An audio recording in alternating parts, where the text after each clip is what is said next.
Welcome to the University of California, San Francisco Sports Medicine Podcast featuring Dr. Americ Alvarado, Dr. Brian Feeley, and Dr. Drew Lansdown discussing hot topics in sports medicine and society. We hope you enjoy our podcast and look forward to hearing from you. Welcome to this week's 6 to 8 weeks with myself, Brian Feeley, and Drew Lansdown. Dr. Americ Alvarado is off buying Warriors jerseys. I think he's putting in the Patrick Baldwin Jr. jersey into his cart right now. So we're joined today by Americ Alvarado, who is an athletic trainer at Redwood High School. This is part of our segments on high school athletics that we're going to kick off as we go into the spring season of baseball, softball, swimming, tennis, and track and field. So Americ, welcome. We miss you at UCSF. The first question I wanted to ask you was, what made you decide to become an athletic trainer? It all started in high school. I realized that our high school district had a sports medicine class that I got involved with, and then I got injured my sophomore year playing football. So I met a local athletic trainer, and then got me involved with sports medicine. That kind of started off my athletic training career from there. So what does it mean to be an athletic trainer in terms of what is the schooling like? Do you have to get a graduate degree, a postgraduate degree? Can you just decide you like sports medicine? The path that I took, I went to a 4-year accredited college at San Diego State. And then from there, you can get certified as athletic trainer once you finish your requirements at your accredited school, and then you can become an athletic trainer. Then I decided to continue and do take graduate school, so to continue my education and continue my kind of hands-on work. So I did 2 years at San Jose State with an internship at Stanford. You go to 4 years of school, and then you essentially do the equivalent of a master's type program. So it's another couple years where you specialize in sports medicine. Correct. Okay. And then Americ, can you describe to us your role currently at Redwood? Like, what do you do there? And what's your job entail? Good question. So I'm currently the only athletic trainer at Redwood High School, and I've been there for about now 14 years, going to my 15th year. So my typical role is pre-practice. I will kind of assess injuries, from the day before, kind of consult with student athletes about what they should do for practice, and if there's anything that needs further follow-up, and kind of calling parents and coaches and kind of setting up a injury kind of plan is kind of what I do at Redwood High School.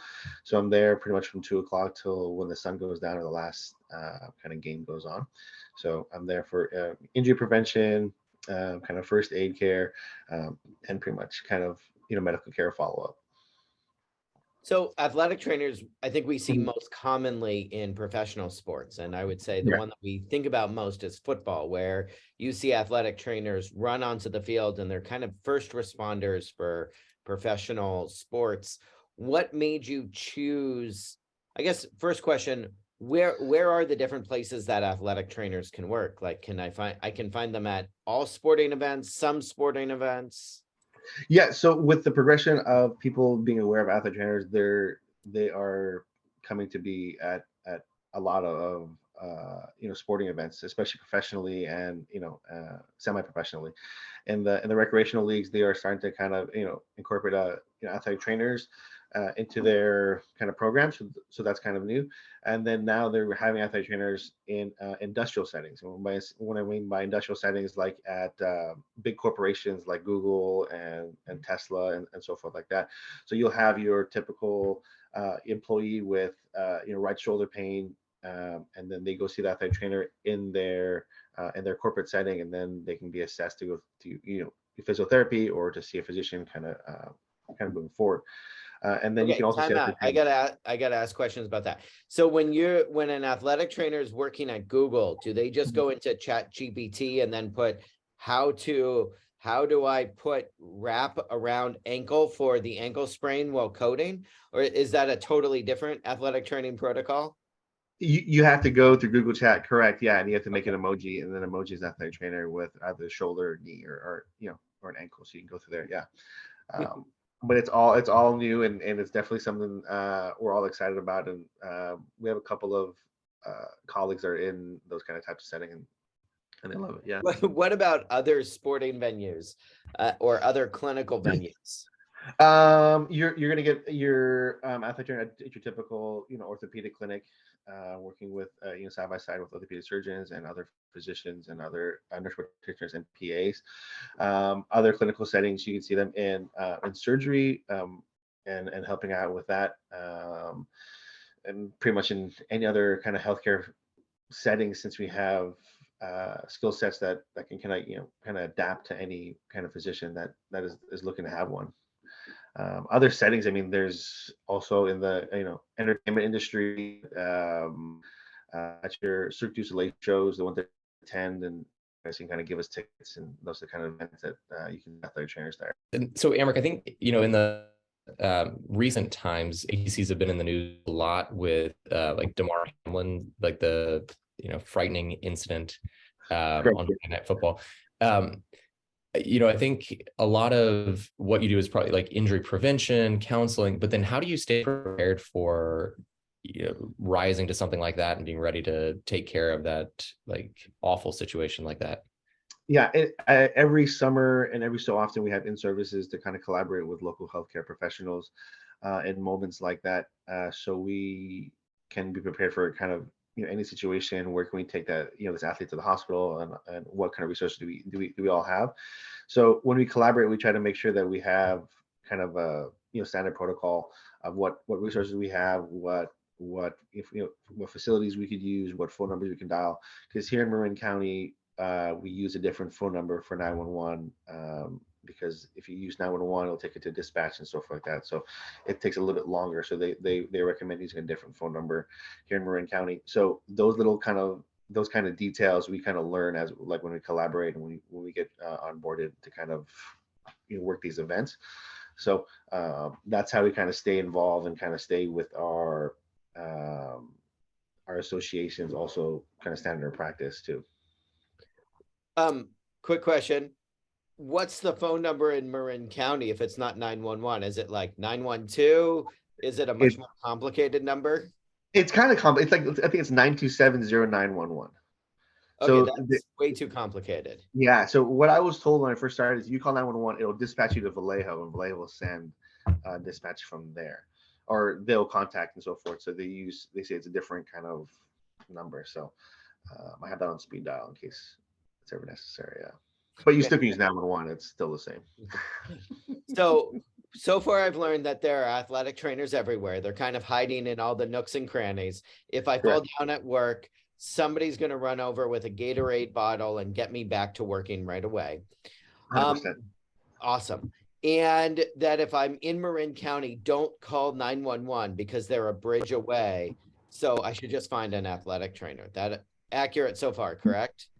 That sounds exactly what we're trying to push towards in this podcast. Yeah, right. Okay, perfect.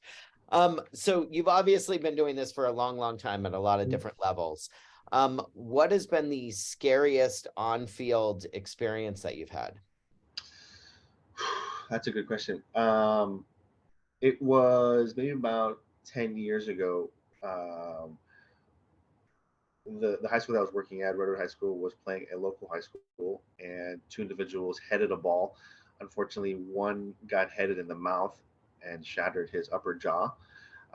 And he, to my knowledge, his parents or guardians were not there available to take him to the hospital. So we have an emergency situation where we have blood everywhere. We have an individual who's confused and doesn't know what to do, and he's underage, so we need an individual to kind of take him to the hospital. So that took a process in order to get him to in contact with his father. The father took him to the hospital and so forth. So there's moments like that where emergency is needed, but the kid is underage, so you're scrambling and trying to figure out what like the best steps are to take care of the student athlete, and get them the best care they can as soon as possible. So that's always been the scariest thing, is when something's emergent and you need their parent or guardian there to take them to the hospital. Those are the ones that are kind of the hardest. And Americ, something else that's gotten a lot of attention, rightfully so, is the importance of head injuries and concussions. Mm-hmm. How have you seen that change during your career, and like where do we stand today with that? In my career, it's being very accepted throughout the parents, because I feel like these parents are the generation that played sports and they were like, you know what, it's just it's just like a combination of getting your bell wrong and kind of cobwebs. So it's a change now to accepting the fact that head injuries are part of the game and can heal and are able to be treated if done so in the right process. So I feel like there's no need to kind of fight that of like, oh, it's just you're just a bell wrong and so forth. But it's more of a situation where this will heal, give it time. It's called a concussion. It's not just anything else. So the education factor of it, the understanding of it, the acceptance of it all has been kind of the greatest progression that I can see for this. So as we stand in athletic training for concussions, any head injury in the field of play, they're removed and then they're followed up by a physician to be diagnosed for a concussion. Yeah, I think that's a good point. I think when I started doing this in 2008, 2009, there was a fair amount of variety with the coaches in terms of some would say, well, it's just he got his bell rung or she got hit in the head. It's fine. They're a little bit confused. As long as they feel ready, they can go back in. And now it seems like that standard stepwise protocol, especially because that's what you see athletes on the professional level go through. It's an accepted practice, and parents especially seem to accept that pretty well. Now, one thing I wanted to ask you is that over the last 5 to 7 years, there's been a lot of advancements in technology, not just in chat GPT and athletic trainers working at Google, but I wanted to ask you about helmets and whether or not you thought that the sensors that we put in helmets are beneficial, detrimental, or just another tool. And how does that change your practice as an athletic trainer? So with the increase with technology used to kind of prevent or at least solve some of these injuries, I think it's great. I think it's a tool that we could use to help diagnose or at least assess an injury. Whether we use it to be the reason why we assess it or to diagnose it, at least we have a tool in our toolbox. In the example of the sensors in football helmets, if one sensor goes off due to increased impact, then it's at least it's a notification for the athletic trainer or the physician on staff or whoever's there to at least step in and at least kind of monitor the student athlete to say, hey, we just noticed this on your chart and blah blah blah. So at least they are aware and like, no, I'm totally fine. You can go through the assessment through there.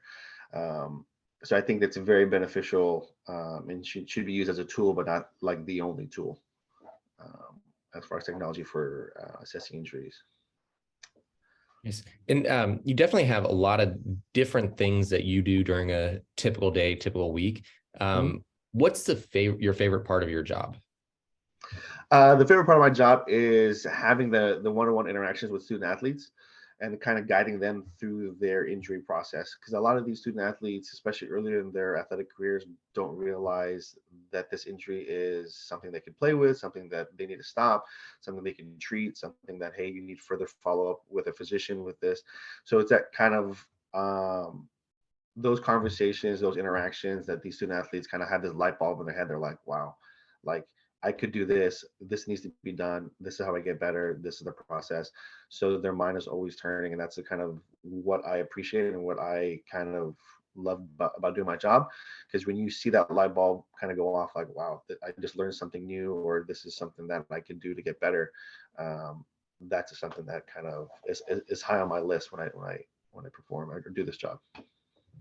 All right, I'm going to transition. You're a basketball fan and you like the Warriors. Correct.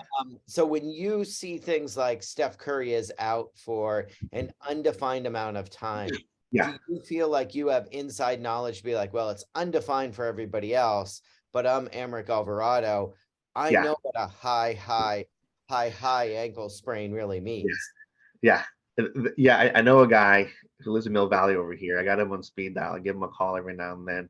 We mostly talk about Packers Niners stuff, but I do have insight when people talk about high ankle sprains. And I don't appreciate when I see it on KNBR or CSNBC that they don't bring in an athletic trainer or a physician to talk about these injuries when they have just former athletes talking about injuries. That's what kind of bothers me. I was like, you can actually reach out to somebody and get the real answer. All right. Well, we need to let you get back to your day because your day starts early and ends late. The life of an athletic trainer seems to never actually end. Never. So thank you very much for joining us. Enjoy your time at Redwood High School, and keep that 0911 phone number on speed dial. I'll send it to you. Yes. Thank you, Dr. Feeley. Thank you, Dr. Lansdown. All right. Good to see you, Americ.